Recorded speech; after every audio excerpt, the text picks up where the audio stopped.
皆さんこんにちは。私の名前は戸岡里奈と言います。私は手話ダンスを広める活動をしています。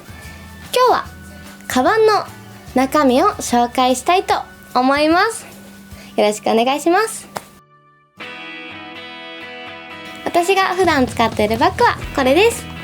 私は、大きめのカバンの方が、物がたくさん入るので、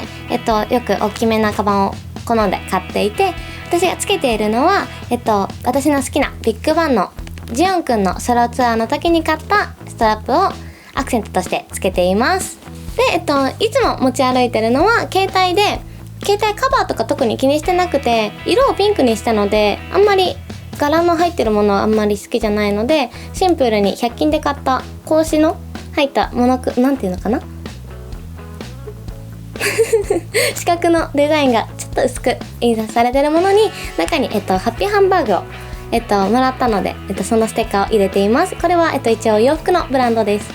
で、もう1個は iPod なんですけど、これは、1個本当持ってたんですけど、これが1個なんか使えなくなっちゃったので、最近、16ギガなんですけど買いました。で、これも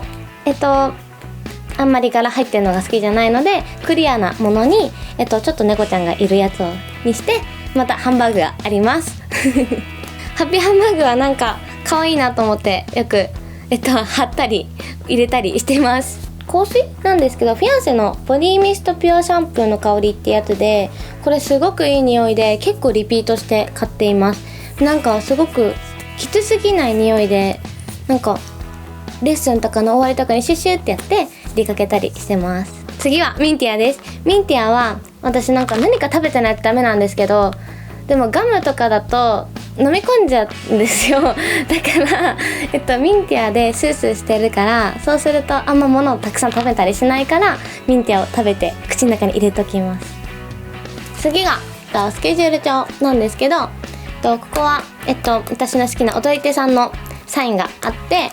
裏にもハッピーハンバーグがいて、他のお店でもらったステッカーもここに入れてあります。特にこれは中身に何か書いてるわけでもなくて、スケジュールだけ入れてあるだけです。で、次はマスクと絆創膏が入ってるんですけど、その表側に、私の好きなスンリ君を入れています。こちらもビッグバンのメンバーで応援しています。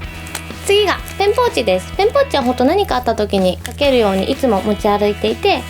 あんまり入れないので、必要なペン類とシャーペンとかボールペンとかを入れてて、なので100均のちっちゃめのパッチに入れています。で、缶バッジをつけてて、ハッピーショーなんていうハッピーハンバーグと同じところのやつを使っています。で、次がこちらのポーズなんですけど、これはモバイルバッテリーとか、あとは配信をしているので、その三脚とかを入れてたりして、ついてるこのクマちゃんはファンの方が送ってくれたやつで、すごく可愛いのでつけてます。次が最近ハマりだしたまたハマりだした遅れ気味の 3DS です。これは本当にずっとやってなかったんですけど、最近なんかスマホアプリの動物の森が流行ってて、それを見てたらやりたくなってきて、なんかスマホだと私重いので 3DS を使ってます。で、あとは太鼓の達人が好きなのでよく遊んでます。私のカバンの中身はこんな感じです。私はインスタグラム、ツイッターやっているので、もしよかったら概要欄の方をチェックしてみてください。そして YouTube の方に手話ダンスの動画をアップしているので、もしよかったら戸岡里奈手話ダンスと検索してみて、もしよかったら見てください。よろしくお願いします。チャンネル登録もよろしくお願いします。私の他の動画も見てみてください。バイバーイ。